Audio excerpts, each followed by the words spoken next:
Right, okay, well, I'm Justin Walker, and the title of my talk is Bankers, Bradburys, and the Carnage on the Western Front. Now, had it been 3 weeks ago, it was going to be, I demand the greenback pound, but something happened 3 weeks ago which has completely changed the course of everything. Now, before we start, I must say that this is an e-book that's been done by a very dear friend of mine called Nick Green up in Cumbria, and it's going to be available on the UK column site shortly. And if you look at that flyer that's floating around, there are other ways you can also access this e-book. It's free, and we just want to get the information out. Right, okay, this is where it starts. I pressed the long bar, he said. Ooh, right. Okay, I'm going to read this out because I think it's important that we all agree what the economic system is that we're up against. The financial system, the crooks. We've seen the crooks today so far in the law courts and in the police and, of course, now social services.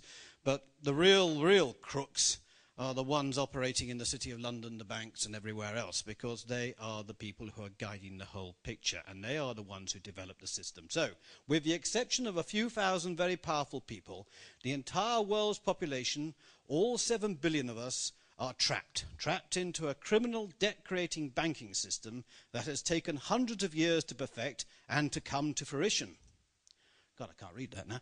Anyway, this system results in enslavement and servitude. It creates dreadful unhappiness amongst ordinary, decent people and causes wars, debt, starvation, pollution, and environmental destruction. It feeds on greed, fear, and division. It forces people onto the corporate treadmills of mass mindless production and mass mindless consumption. It uses lies, deception, intimidation, and entrapment at all times. It is a system that is so clever and so cunning that most of the world is completely oblivious to its existence. It is a system that allows a few winners at the expense of a huge number of losers. It is a system that considers itself to be unbeatable and indestructible, and is now so arrogant that it believes it can control everything and everyone on its terms. It is a system where psychopaths and sociopaths can flourish, and without question, the center of this system, the heart of this global corporate beast, is the innocent-sounding square mile known as the City of London.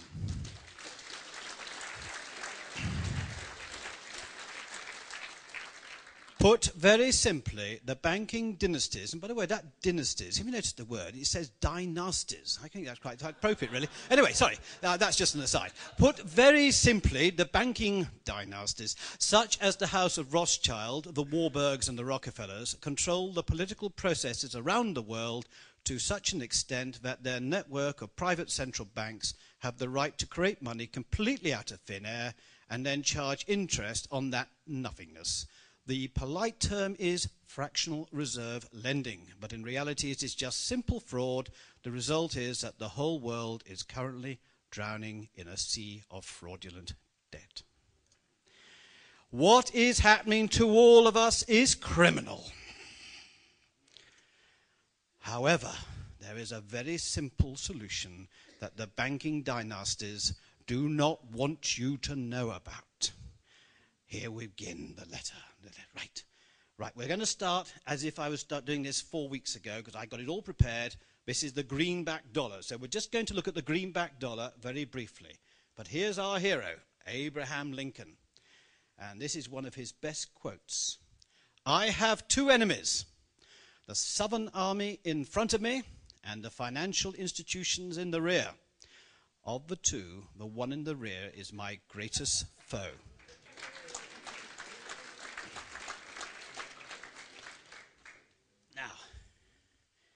Right, the greenback. Now, I'm a bit of a military student, I suppose, military history, and I don't know how many people know about the American Civil War and what happened. But when the American Civil War started, basically everyone thought that the North, which was largely industrialized and had the better army and navy, etc., would walk all over the South. And most commentators thought that the war would be over quite quickly, but the North would actually swallow up the South.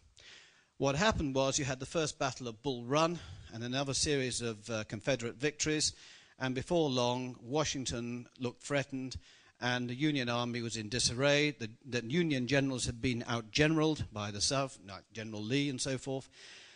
And just when Abraham Lincoln thought all his problems had come at once, suddenly his Treasury Minister knocked on the door and said, "We're running out of money."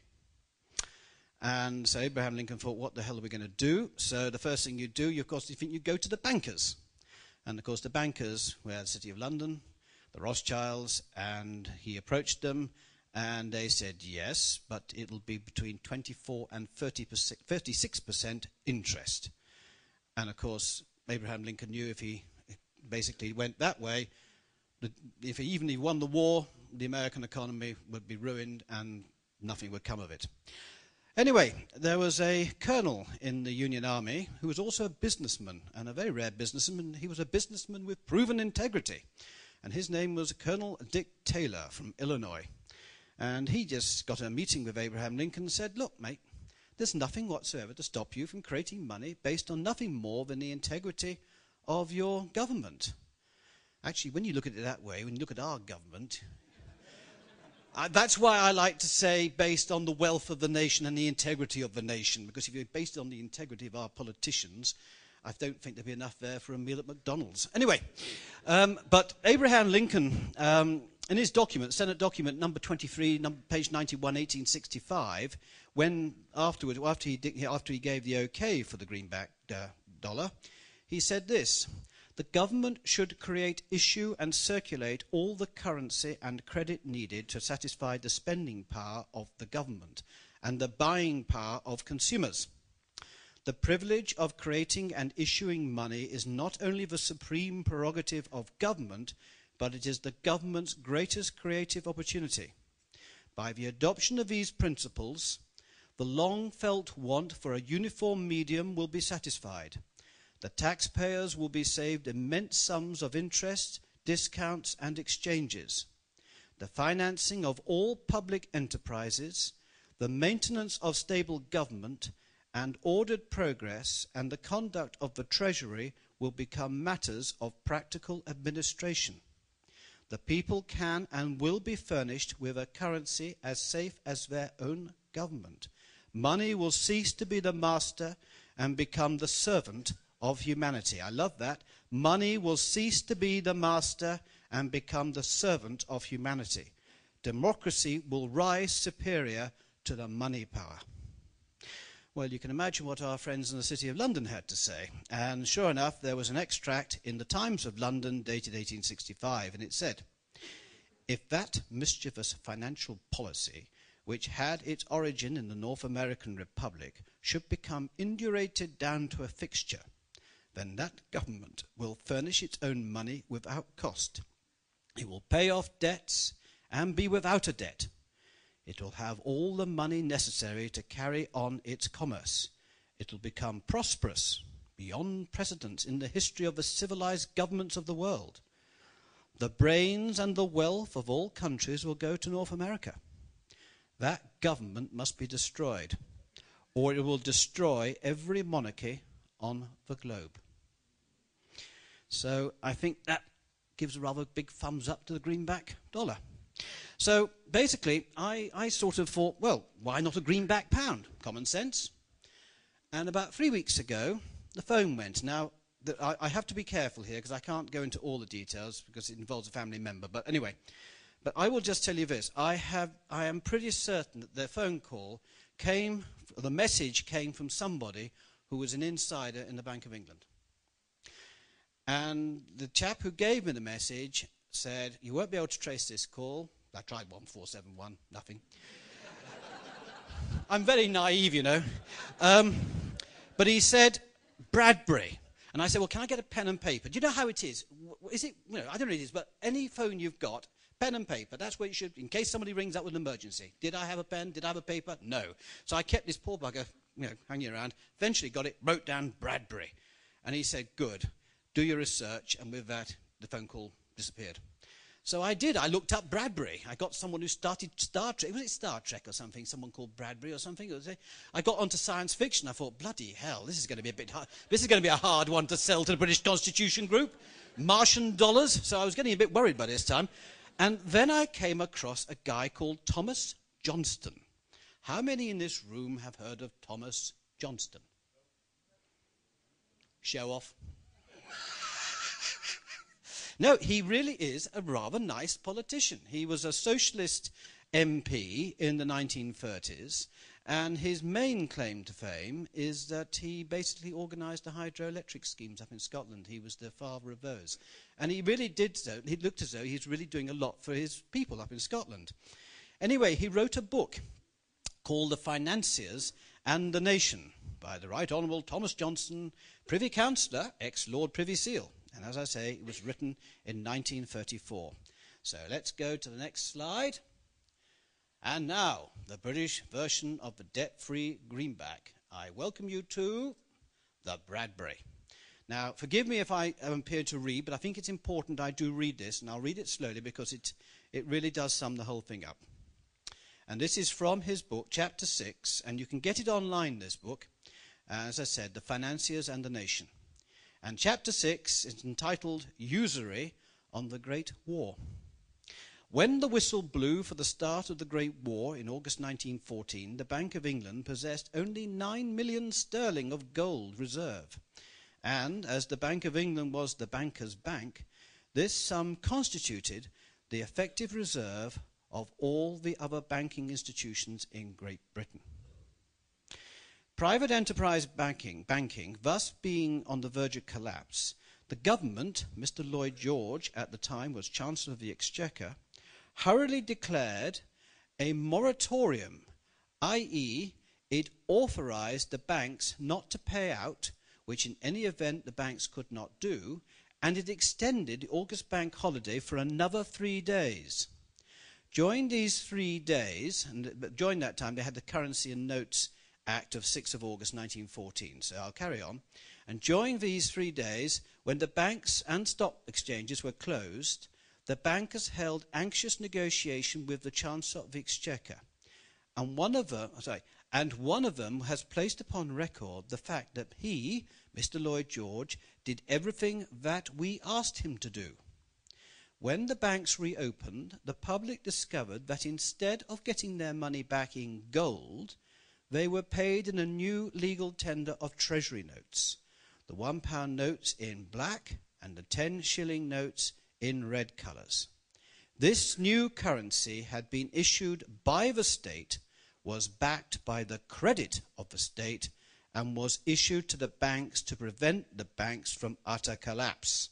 The public cheerfully accepted the new notes, and nobody talked about inflation. To return, however, to the early war period, no sooner had Mr. Lloyd George got the bankers out of their difficulties in the autumn of 1914 by the issue of Treasury money than they were round again at the Treasury door explaining forcibly that the state must upon no account issue any more money on this interest-free basis. If the war was to be run, it must be run with borrowed money, money upon which interest must be paid. And they were the gentlemen who would see to the proper financing of a good, juicy war loan at 3.5% interest. And to that last proposition, the Treasury yielded. The war was not to be fought with interest-free money and or with conscription of wealth, though it was to be fought with conscription of life. Many small businesses were to be closed and their proprietors sent overseas as redundant and without any compensation for their losses, while finance, as we shall see, was to be heavily and progressively remunerated. So what does this all mean? It means as hundreds of thousands of British troops, and of course French troops, Russian troops, it doesn't matter where because the same central bankers were plying their trade, it meant, whilst our people were slaughtered on the battlefields of Passchendaele, the Somme, Ypres, you go on, you've seen the pictures of the First World War. Well, let me just tell you now that at the beginning of the First World War, in 1914, our national debt was £650 million. By the end of the First World War, it was £7,500 million. In other words, the bankers had plunged the nation into appalling debt, and of course with debt comes control. Now, as you can see, the reason it's called Bradbury, by the way, in case you hadn't noticed, it's signed by John Bradbury, and he was obviously a senior Treasury official. So they were commonly called Bradburys, but the Bradburys actually did carry on. And here's just an interesting aside.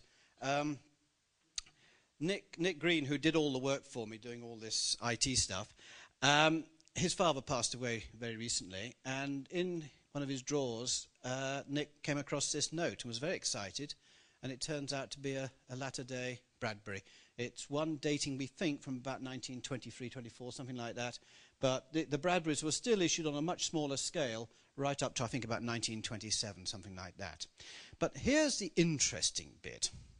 Now, I'll just show you another picture of the Bradbury on the other side. And there. Okay. Now, I went on to the Her Majesty's Treasury's Debt Management Office website because I was just interested to see if the Treasury ever admitted to issuing its own money, debt-free, interest-free, directly to the people to help the people. I just wondered, surely they wouldn't. And I wasn't disappointed. I'll read what is on their website. And this is their account of the opening of the First World War. The threat of World War I pushed British banks into crisis, exacerbated further as half of the world's trade was financed by British banks, and as a consequence, international payments dried up. In response to this crisis, John Maynard Keynes, the renowned economist, persuaded the Chancellor, Lloyd George, to use the Bank of England's gold reserves to support the banks, which ended the immediate crisis. Well, forgive me, what our friend said, Mr. Johnston, he said it was because it was only 9 million in the bank that the Treasury had to rush out all these notes, and they issued in 1914 £300 million worth of these notes, and they went on. There's a lot of money was issued this way. So what's going on here? Now, I intend to follow this up because, you know, the Treasury is not telling the truth, or Mr. Johnston's not telling the truth, and I rather would imply that if it's probably the latter who are perhaps not telling the truth. So there we have it. This is something that happened back in 1914, not the American Civil War, and it's a simple act of the Treasury issuing its own money to meet the needs, and I'm going to say happiness, of the British people. Obviously it was wartime, that's not happy, but there is nothing to stop our Treasury tomorrow from issuing debt-free and interest-free money to meet all the needs and happiness of our nation. So we now have to start asking them a very difficult question. Now, you've probably seen a flyer on your chair, and on that flyer, I've posed a question. And in fact, the first time I posed this, is Penny in the room? Where's Penny? Oh, there you are, Penny. Right, you witnessed what happened when I read this question to Tim Farron, our illustrious, in inverted commas, MP. Tim Farron, he's president of the Lib Dems. And the question is, why can't the British government, through its Treasury, issue debt-free and interest-free money based upon the commonwealth and integrity of this country, worth trillions? Why do our politicians go straight to the private bankers, the House of Rothschild and the like, who simply create money completely out of thin air, just figures on a computer screen, and when this money, or more accurately, this nothingness, is received by our government, we as taxpayers start paying the exorbitant interest which is currently costing the British people in real money at least £125 million a day, or more than £44 billion a year. It's more like 50 billion now, isn't it? I mean, our national debt alone is 1.2 trillion or whatever it is. Well, when I asked Tim Farron that question, what did he do, Penny?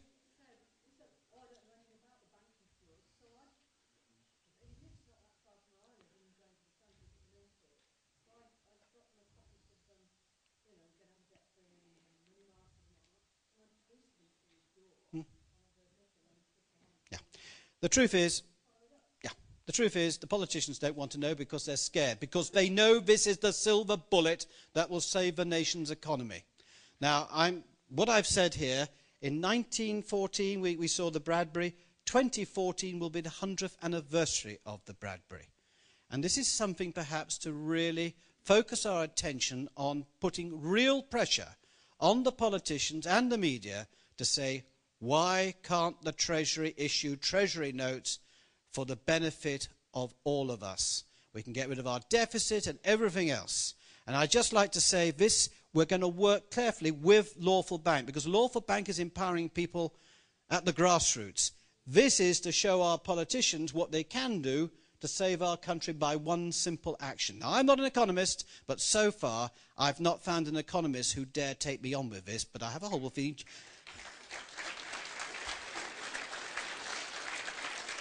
Well, look, I'm going to finish because I want to try and get a bit of your time back for you. So I'm just going to, because I'm quite a hero now of Mr. Johnston, and I feel it's only right that I should end with the last 4 lines that he wrote here. And it said, "The machinations of the organised money power during the stress of war would surely provide the most convincing of evidence that the nation must be the sole creator of money and the guardian and banker of the savings and thrift of its citizens, if well-being and security are ever to be the common lot of men and women." Now, that was written in 1934, and as a visionary, I think, well, I would like to think that when we're successful, we might stick a statue up to old Johnston. I've got a soft spot for the old boy. But listen, thank you very much for listening to me. That's lovely.